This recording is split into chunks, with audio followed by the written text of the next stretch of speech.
The Court Theatre in Christchurch is presently performing a play by Nicholas Wright, Vincent in Brixton, about the life of the Dutch painter Vincent van Gogh. I'm talking to the director of the play, Sue Ryder. Sue, you are from Australia, but came over to Christchurch to direct the play. Yes, that's right. I'm an Australian resident in Brisbane. And Cathy Downs, who's the artistic director of the Court Theatre here in Christchurch, invited me to direct the play. She's playing a major role in the play, and it's quite a privilege for me to be invited by her to direct her. And I believe there is also a Dutch connection for you. You're married to a Dutchman. Absolutely, that's right.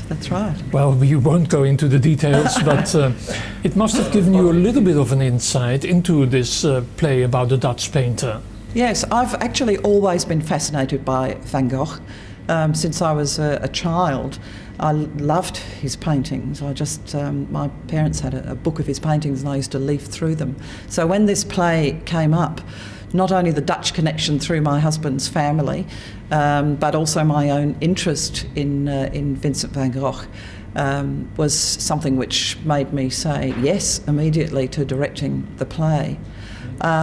There is a wonderful Dutch flavour to it. There are two Dutch characters in the play, Vincent himself, of course, and Anna, his sister, who comes over from Holland to London when he's staying there. It's actually been really quite exciting for me to work the play because of my knowledge of my husband's family and the feel of that family, who also come from Brabant, as did Van Gogh. And it's the first time I've been able to use my Dutch connection on stage, because there are not many Dutch characters in plays, and I've really enjoyed it. It's been really quite exciting for me. There was, of course, the added problem that some of the players had to speak with a Dutch accent. That's right, both Vincent and Anna.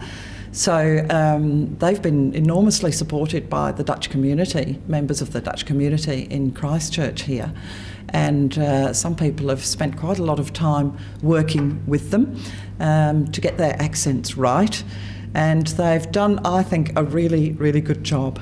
Theodore, who plays Vincent, Theodore Surcel, is actually Romanian. So he has had to shift from his own Romanian English accent into a Dutch accent. Yeah. So in the end, could you hear some of your husband's accent in them? Yes, and that's been a real delight. And meeting people here too, who are from Holland, it's great. Yeah. And now something about the play itself, Vincent in Brixton. What period of his life are we talking about here? We're actually talking about a very early period of his life.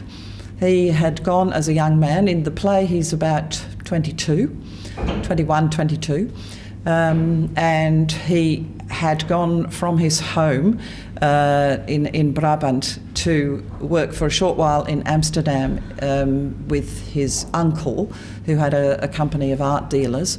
He was training to be an art dealer. He had no thought of being an artist at this point, and he did very well there. He was salesman of the year, and they sent him over to the London branch of this company so that he would be able to gain more experience and also have access to London galleries and so on, which of course he absolutely relished. And while he's there, he stays in the house, a house in Brixton, which is run by a widow, or it's owned by a widow, Mrs. Lawyer, and her daughter, and there's another lodger there as well. And what we see is this period in his life which stretches altogether over 2 or 3 years, but we're mainly concentrating on the first year. Vincent, I must clean your floor. Go to your room and put your baggage on the bed. Zometeen. Luister, Anna. Wat belangrijk zoals je in Engeland bent. Engels, alstublieft. I need to practice. I'm afraid Mrs. Lawyer's domestic staff is playing fast and loose with her. Later this week, I will take out all those cups and wash them. Don't. Please don't. I know it's funny for us, they're not very clean, but you must get used to it. Now you can talk. Now you're here in Brixton, can you open your mouth? Why didn't you talk at home? What happened to him, the playwright has suggested, is that it's in this period that he starts to become aware of himself as an artist. It's like a play about awakenings, if you like. It's the awakening of him as an artist, but it's also the awakening of him sexually, and just finding out about himself as a person, learning about what art is too. There are different views of what art is in the play. So it's actually quite delightful. He's very naive at the beginning, and quite, endearingly so. And then we see him gaining knowledge, and we also have a bit of a foresight as to what the rest of his life might be. I believe also special care went into the design of the set.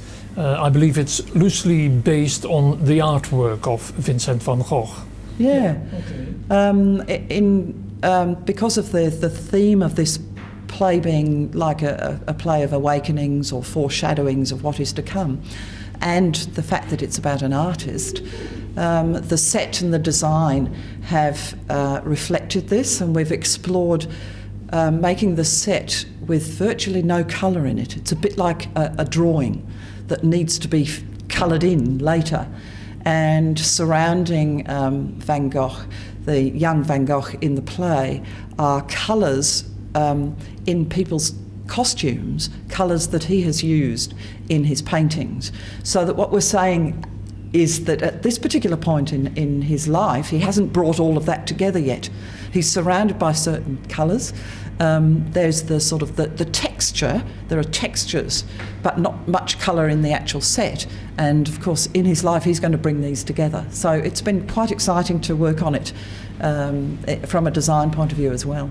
I have been talking to Sue Ryder, the director of the play Vincent in Brixton, about the life of the Dutch painter Vincent van Gogh, presently performed in the Court Theatre in Christchurch. So it's been absolutely fabulous to have an English-speaking person saying Van Gogh and not the usual Van Gogh. Well, you can thank my husband for that. Thank you very much.